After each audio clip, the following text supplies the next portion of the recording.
On est bombardé de moyennes tous les jours, le salaire moyen, la température moyenne. Mais le problème, c'est que ce chiffre unique peut être incroyablement trompeur. Aujourd'hui, on va regarder au-delà de ça, on va se donner les outils pour découvrir la vraie histoire que les données essayent de nous raconter. Imaginez un instant deux classes qui ont toutes les deux 12 de moyenne. Dans la première, tout le monde a eu 12. Dans la seconde, la moitié a eu 20 et l'autre moitié 4. La moyenne est la même, oui, mais l'histoire, elle, est radicalement différente. Alors comment on fait pour ne pas tomber dans ce piège? C'est tout l'enjeu de ce qu'on va voir ensemble. Alors, par vous commencer. Notre premier outil s'appelle les quartiles. L'idée est en fait super simple. C'est un peu comme si on prenait un gâteau de données et qu'on le coupait en 4 parts parfaitement égales. C'est exactement ça, les quartiles. Pour couper notre gâteau, on a besoin de 3 couteaux. Q1, Q2 et Q3. Q1, c'est la valeur en dessous de laquelle on trouve les 25% des données les plus faibles. Q2, c'est le milieu parfait, c'est ce qu'on appelle la médiane, la moitié des données est en dessous. Et Q3, c'est la frontière des 25% les plus élevés. D'un seul coup, on a une bien meilleure vision de la répartition de nos données, bien plus qu'avec une simple moyenne. Bon, pour que tout ça ne reste pas abstrait, prenons un exemple bien concret. Les gallons de carburant gaspillés chaque année dans les bouchons de 15 grandes villes américaines. Pour l'instant, ce n'est qu'une liste de chiffres un peu en désordre. Allez, on va y mettre un peu d'ordre. La toute première étape, c'est systématique. On doit ordonner les données, du plus petit au plus grand. Et là, c'est presque magique, la valeur pile au milieu saute aux yeux, 25. Voilà notre médiane, notre point central, qu'on appelle aussi notre deuxième quartile, Q2. Maintenant qu'on a trouvé le grand milieu de notre liste, il suffit de refaire exactement la même chose. On prend la première moitié des données, on trouve son milieu, et hop, c'est Q1. On fait pareil pour la seconde moitié, on trouve son milieu, et ça, c'est Q3.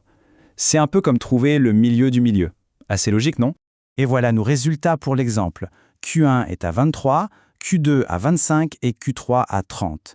Et ce qu'il faut retenir, c'est qu'on sait maintenant que la moitié des villes de notre étude se situe entre 23 et 30 gallons de carburant gaspillé. C'est quand même beaucoup plus riche comme info qu'une simple moyenne. Bon, on a nos 3 points de repère, mais on peut aller encore plus loin. On peut maintenant mesurer à quel point le cœur de nos données est compact ou au contraire étalé. Et pour ça, on va utiliser ce qu'on appelle l'écart interquartile. L'écart interquartile, ou EIQ, a une mission bien précise. Se concentrer uniquement sur les 50% de données qui sont au centre. On met de côté les extrêmes pour un instant. En faisant la soustraction Q3 moins Q1, on obtient la plage de valeur où se trouve le gros de nos villes. C'est un super indicateur de la dispersion typique des données. Dans notre exemple, le calcul est super direct. 30 moins 23, ça nous donne un EIQ de 7. La dispersion pour le cœur de nos données est donc de 7 gallons. Ok, on a calculé cet EIQ. Et après, à quoi ça sert vraiment? Eh bien, c'est là que ça devient passionnant.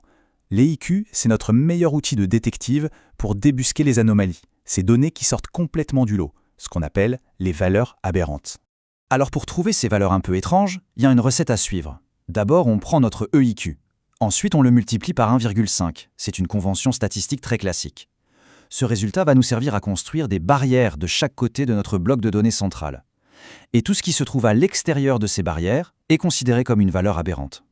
Allez, on applique tout ça. Notre EIQ était de 7. On le multiplie par 1,5, ce qui donne 17,5. On soustrait ce chiffre de Q1 pour obtenir notre barrière inférieure à 12,5.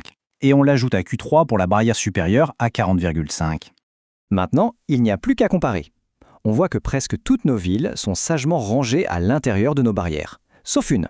La valeur 11 est en dessous de notre limite de 12,5. Bingo! On a trouvé notre valeur aberrante. Il y a donc une ville dans cet échantillon où l'on gaspille significativement moins de carburant que les autres.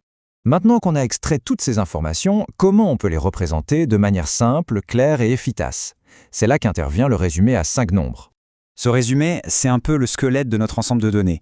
Il capture vraiment l'essentiel de la distribution en seulement 5 points clés. Le minimum, les 3 quartiles qu'on a calculés, et le maximum. Pour notre exemple sur le carburant, ça donne donc un minimum de 11, Q1 à 23, la médiane à 25, Q3 à 30 et un maximum de 35. Et ce qui est vraiment génial, c'est que ces 5 chiffres se traduisent directement en une image super puissante, la boîte à moustaches. La boîte au centre, c'est notre fameux EIQ, le cœur des données. Et les moustaches qui partent de chaque côté s'étendent jusqu'au minimum et au maximum. En un seul coup d'œil, on voit le centre, la dispersion, l'étendue. C'est quand même autre chose qu'un simple chiffre de moyenne, non? Jusqu'ici, on a analysé un seul groupe de données. Mais que se passe-t-il si on veut comparer des choses qui ne sont pas directement comparables?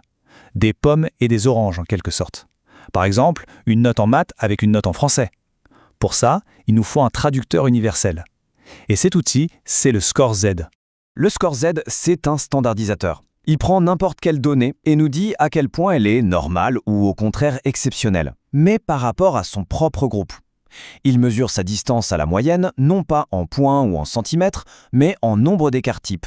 Et l'écart type, pour faire simple, c'est juste une mesure de la dispersion moyenne des données autour de leur propre moyenne. Voici le problème classique qui illustre parfaitement l'intérêt du score Z. Une personne qui mesure 1,83 m, est-ce que c'est grand ? Eh bien la réponse dépend totalement du groupe de comparaison. Le score Z va nous permettre de répondre à cette question de façon objective. Pour faire le calcul, on a besoin de 2 infos pour chaque groupe, sa moyenne et son écart type. Ici, on a ces données pour les hommes et les femmes exprimées en pouces. Allez, on applique la formule. Pour l'homme, on calcule la différence avec la moyenne de son groupe, on divise par l'écart type et on trouve un score Z de 0,7. Il est donc 0,7 écart type au-dessus de la taille moyenne des hommes. Un peu plus grand, mais rien de spectaculaire. Maintenant, la femme. On fait le même calcul, et là, attention, son score Z est de 3,0. Elle se situe à 3 écarts types au-dessus de la moyenne de son groupe. L'interprétation est donc très claire. Un score Z de 0,7, c'est tout à fait dans la norme. Par contre, un score Z de 3 ou plus, c'est considéré comme très rare statistiquement. Donc, même s'ils font la même taille, la femme d'1,83 m est beaucoup plus exceptionnelle dans son groupe que l'homme d'1,83 m dans le sien. Le contexte, ça change tout. Et voilà, on a vu les quartiles pour découper, les écus pour mesurer la dispersion, les boîtes à moustaches pour visualiser et les scores Z pour comparer. Avec ces quelques outils, on peut commencer à ne plus se contenter de la surface des choses. La prochaine fois que l'on croise une moyenne, il faut se poser la question: quelle est la véritable histoire qui se cache derrière ce simple chiffre ?